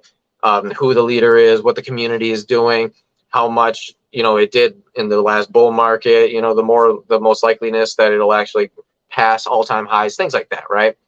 Just all that stuff. We're in a bear, type of things. And then so mix all that together into a concoction of figuring out, okay, more than likely I can at least 10x on this. Cool. Throw $20,000 in. I've got $200,000. That is not bad, and I'm not like, what happens if I go ahead and I lose it then? Okay, well, I threw that 20,000 in. Oh my gosh, it's going up to 50,000, and then all of a sudden it's like I get scammed somehow, some way, because I was not being, I wasn't doing my due diligence, right? I was being way too like, oh, let's go, right? Putting all my eggs in one basket, so to say. Well, now I'm back to floor zero again, right? All right, start over again. Where that's not a terrible thing on my side of things because I've been doing it for so long now at this point. I would prefer not to have to start over every single time by rushing straight at a wall and hoping that I can jump over it, right? Or hoping that my body can blast through it. Maybe I should take a few precautions before charging straight at a brick wall, right? Maybe I should put on some armor first. Something like as simple as that, right? Hey. So like my risk tolerance, quite frankly, is still, because I'm still chasing like big X's. That is a desire that I absolutely have to have in my life. And so, balancing it all out, I'm still at like 70%, risk on and then 30% risk off. That's still pretty high compared to some people. But there's a lot of people, and I've been talking to some people actually lately, who are scared over the whole Richard Hart ecosystem right now and how much it's dumping because of the SEC. And then I ask them specifically, like, hey, where are you at? And they're like, yeah, like 94% of my portfolio is all Richard Hart tokens. And I'm like, oof. I thought I was well, I thought I was being crazy with somewhere in the 60s with my own. But I also understand that, like, on my side of things, you go into like something like, say, Matic. You know what? People love the big money. They love Matic so much. They're not going to let it just die instantly, right? It's a safe bet, right? And it will do well. The other thing that was kind of scaring people for a while was Phantom. Well, here's what I know about Phantom's history, right? It always does well. Okay, we had a big scare over it, but it was something as simple as a bridge that wasn't entirely connected to them getting hacked. Okay, so it's not exactly connected to them. So why is Phantom all of a sudden like, you gotta get out, right? See, this is the risk tolerance where the knowledge along with the patience of simply like, hey, what's going on? Just calm down, right? Look at it, zoom out, what's going on, right? A lot of people react way too emotionally to these things. They don't stop, settle down, patiently wait it out and be like, okay, what's going on here, right? Think about it. And that's where my risk tolerance has become I would say a little more secure. You know, I don't know. Maybe Josh is rubbing off on me a little bit over here, but you know, I haven't been looking at the meme coins as much, saying I need to get in that right now. You know, I've been looking at them saying like, I should do this, I should do this, I should do this. Maybe I'll do this one, but I'm not going to get into these other ones. And 2 out of the 5 that I looked at actually pumped to the moon, right? And one of them I actually got a hold of. Awesome. And I got lucky with that one. And I'm going to say I got lucky with that one because as far as I could tell, it just looked like a good meme to me and it was all good, right? But yeah, ultimately, and I actually just looked, one of the one of the people who I allocated their portfolio for, he had $3,000 left over entirely, and that was just for like dry powder. He decided to throw that into Pepe 2.0. And when I'm looking at the chart of where he bought it, because he only has $100 left on it right now, when he bought it, it was the literal top. It was the actual top. Like that little plus button of buy should have been a sell button, and he would have been perfect. But it was the actual literal worst thing to have possibly happened. He did this without my knowledge. He didn't even ask for anything on this. Nothing. He just did it. I'm assuming what happened is what happened to me all the time. You gotta get it. You gotta get it, bro. You gotta get it. It's going to the moon. And so he bought into it, literally at the exact top, and then it started dropping. It's heartbreaking to look at, quite frankly, but it is what it is, you know. And it's what happens when you start when you don't have that patience to understand the good coins, like the ones that will go up versus the ones that are just clearly just like right. It's disappointing. You know, Nate, you said you had mentioned that I might be rubbing off on you. I mean, that may be the case a little bit, but I mean, we continually grow in this space. You know what I'm saying? So as you continue to mature, as you continue to get even more and more experience as opposed to what you already have, you know, it's very natural for your investment strategy to change. And, you know, a lot of it matters on where you are in life. You know, you might be in a different place now than you were. You know, even the small little things matter. So we're constantly evolving. We're constantly changing stuff. The only way for me to really discuss my take on risk tolerance is, I guess, to sort of explain my you know, how I've evolved through my crypto journey. You know, and this is, you know, this risk management side that I'm about to speak on, it only applies to me. You know, I took the aspects that we've taken on, you know, patience, knowledge, and responsibility, taking those 3 things over the course of my journey in this crypto realm. And I've applied those things, and what I have figured out and the risk tolerance side that I now harbor is this. So when I first started, I was the type of person, I would throw $10 into every single coin I could find.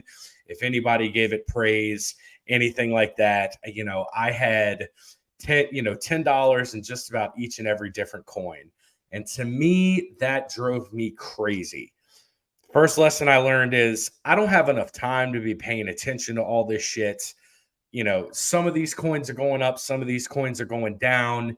It's a whole lot of headache. It's a whole lot of problems. And my balance was pretty much the same after like 3 or 4 months, just given, you know, the ups and the downs of the various coins.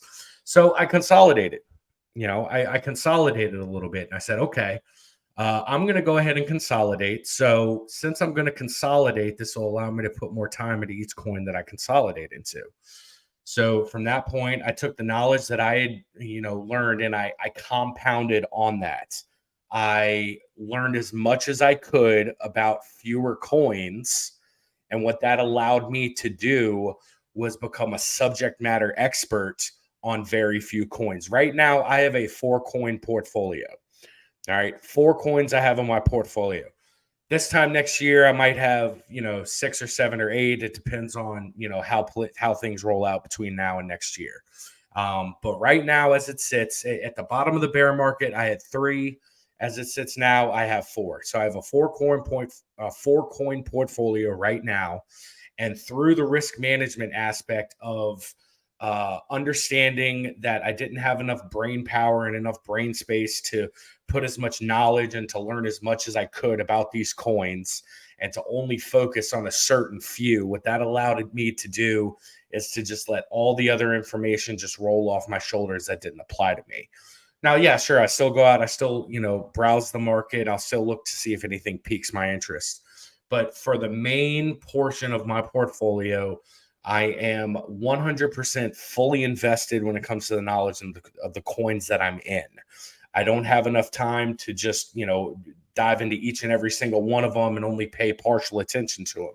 That's not how I operate. That might be how some of you guys operate. That might be how some of the viewers operate. Whoever's watching this on replay, that might be how you operate. That's just not the way I operate. So again, each and every person is going to have an individual strategy. They're going to have an individual risk tolerance. They're going to have an individual theory that all applies to them. I guess for the risk management for me, the biggest part was just being able to find time to learn more about fewer coins and then invest in those coins after becoming subject matter experts in them. It's done well for me so far. Taking in that knowledge, it's really helped during times where the market's taking a dump, because, there's more information to learn, but, I already have so much banked knowledge that I can weather the storm, as opposed to, my first 6 months, my first 9 months in crypto. It was a whirlwind of emotion. It was terrible. I definitely earned those battle scars. But yeah, that's my aspect. Hey, Will, how about you, man? Hop in here. What's on your mind? Hey, Will, you're missing those two at the end there that Zenith said. You got to make sure you get those ones. You see those? Yeah, Galliluvium. Yeah, make sure you get those in DGen. I watched those coins dribbity drop, nice and slow. A nice steady, a nice steady decline. And I thought to myself, I don't really give too much of a shit about like game coins and whatnot right now. I'm gonna focus in on the core coins that I really like. Now, Zenith, Gala, and Alluvium, I do think they're good options in the long run. I think that will turn out well.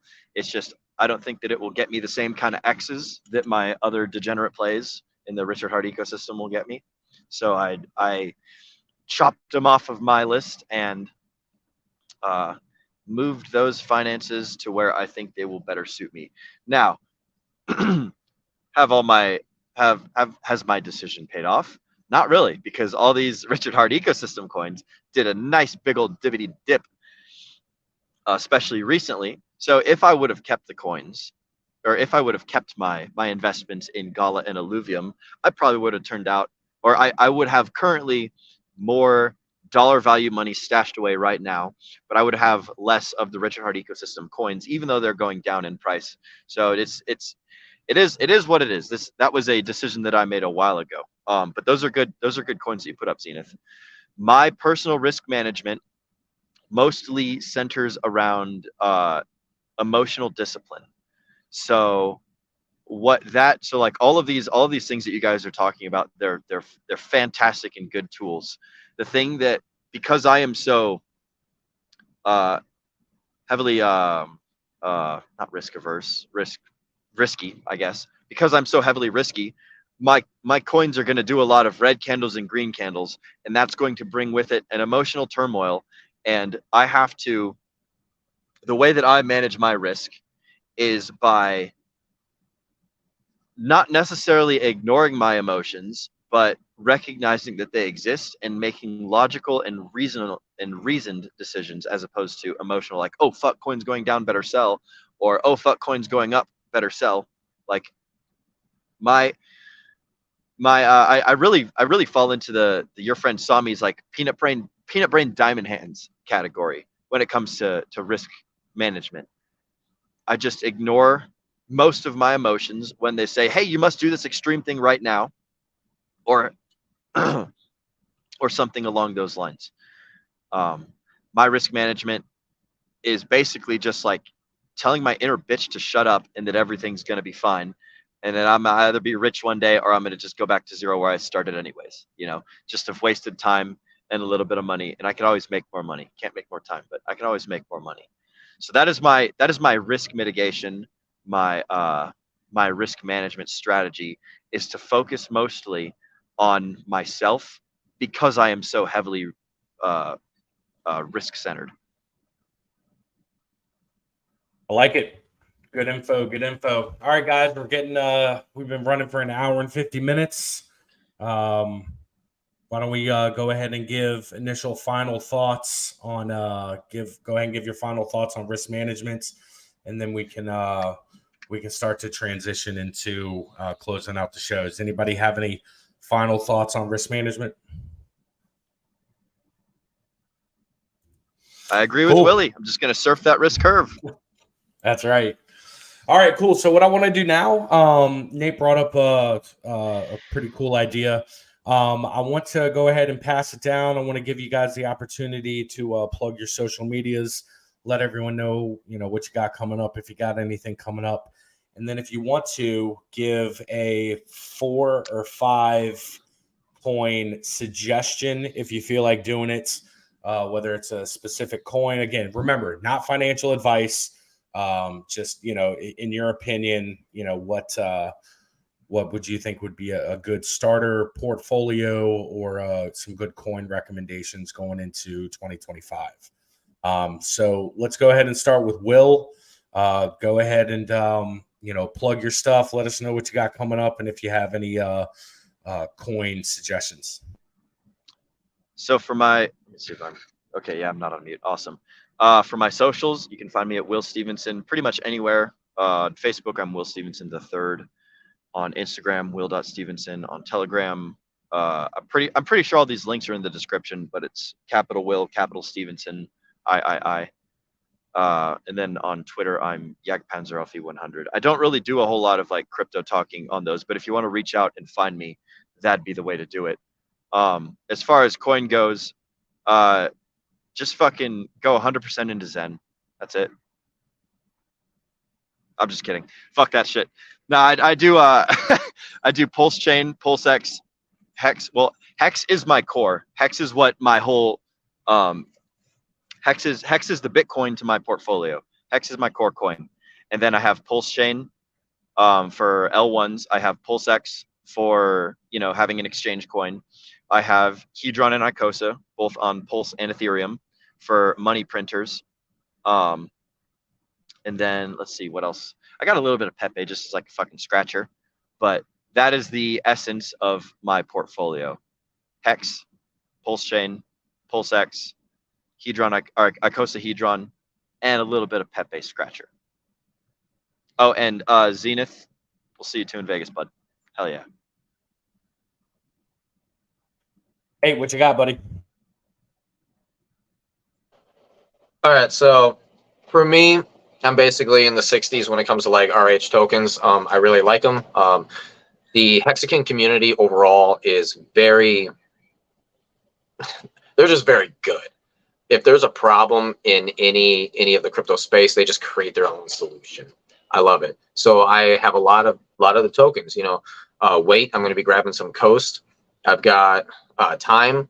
They're all very good coins, right? It's a smaller allocation, right? Because the main allocation that I am going for is going to be in the main ones, right? You've got the Bitcoin, which is ultimately Hex, okay? Ethereum side and Pulse Chain side.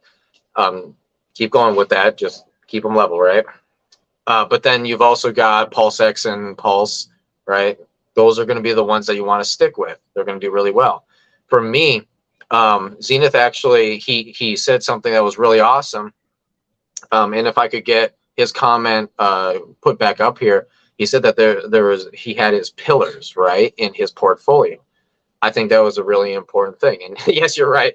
You're right, Willie. Hedron and Icosa, I have to have my money printers. Those are some of my favorite ones. They really go. But as Zenith said here, he's got his 3 pillars. He's got the blue chips, the RH ecosystem, and then GameFi. He really believes in the RH system, so do I.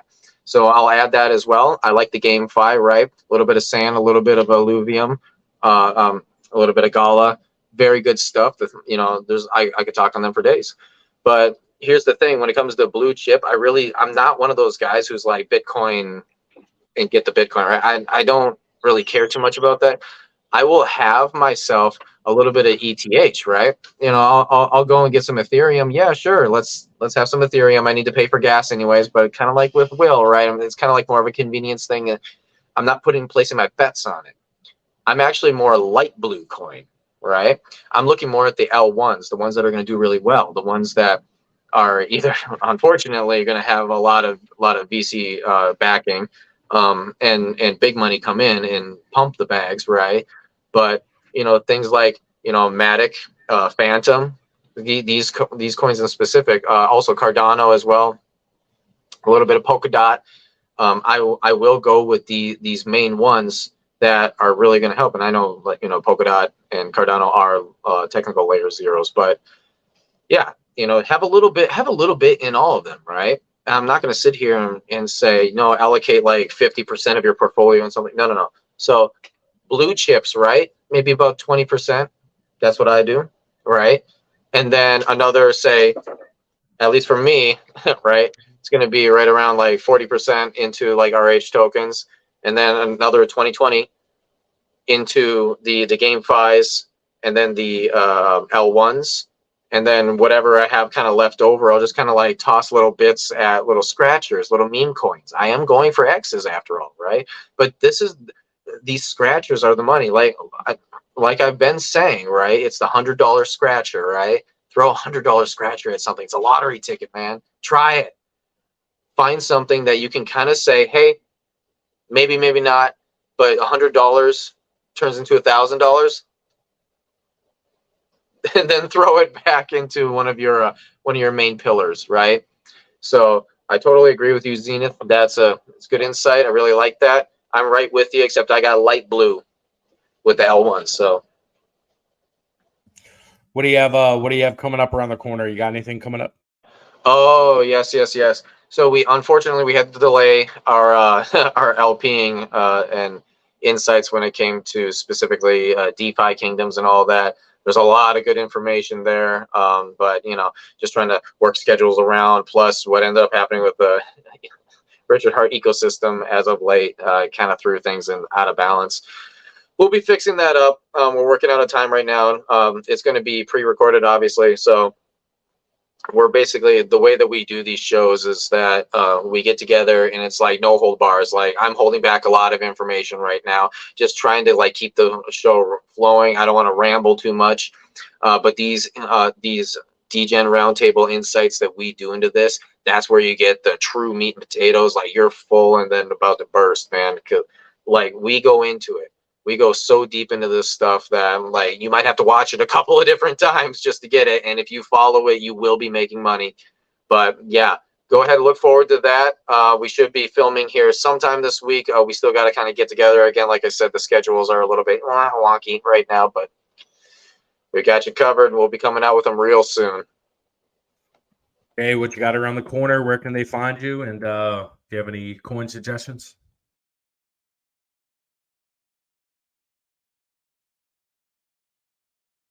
I can totally hear everything you're saying, Jay.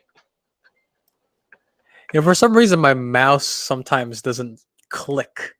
I'm gonna have to learn the hotkey method that Josh is practicing. So I'm gonna give you something very context specific for myself, right? Like how we've been discussing this whole episode. So for me personally, if I was to choose 5, I'm very heavy in Ethereum. I also hold a considerable portion in Pulse Chain, right? So I have 2 L1s there. I have Ethereum and I have Pulse Chain. I also will hold the exchange token for Pulse Chain, which is Pulse X. And then I have a heavy allocation into GameFi. I'm like with Zenith. I very much like Illuvium. Illuvium to me is Pokemon on steroids. The way that I see Illuvium is Illuvium has a Pokemon aspect, right? Because you have the collection, you have the battling, you have Sims, right? Because you have the overworld development. Then you have the open world exploration, like an RPG. And so I think Illuvium as a game has all of the different components that can make a game successful, plus obviously the fantastic team that's behind it. And then lastly, let's give you something that's a little bit more higher risk. I have a position in Pepe. So if I were to give you my own personal portfolio composition, heavy in Ethereum, and then it would be Pulse Chain, Pulse X, Illuvium, and then a little bit into Pepe. As far as social media, we're gonna link all that in the description. I more than anything, I really want to encourage you guys to go ahead and jump into our Telegram group. The amount of information that we exchange there on a daily basis is, you look, if you have a question that you want answered immediately, go drop in a Telegram group and ask it. There are people in there on all hours of the day, fairly knowledgeable, extremely helpful, more than willing to give you some of their time to help you out. And I can't suggest anything else besides that Telegram group. So go ahead and click that link in the description for the Telegram group. As far as what we have coming on in the near future, we have obviously our Sunday episodes, and then we are still working on the part 2 of the technical analysis series that we released earlier during the actually late last month, I should say. But that's it for me. Cool deal. Great information. Panel, I definitely appreciate everything. So we got Sunday show coming up. As far as for a portfolio recommendation, I'm going to give them a more, I guess, opaque, maybe an abstract answer. I'm just going to say 1 or 2 blue chips, 1 or 2 L1s, and maybe a specific sector that you are interested in. I'm not going to give specific coins. I think each and every person needs to decide for themselves what their risk tolerance is. And then after they determine what their risk tolerance is, then they can go ahead and find coins that interest them. So, but great place to find that information. Telegram group. Make sure you guys go into the description again, find that Telegram channel, click on it, join the Telegram. Make sure Nate, I can't.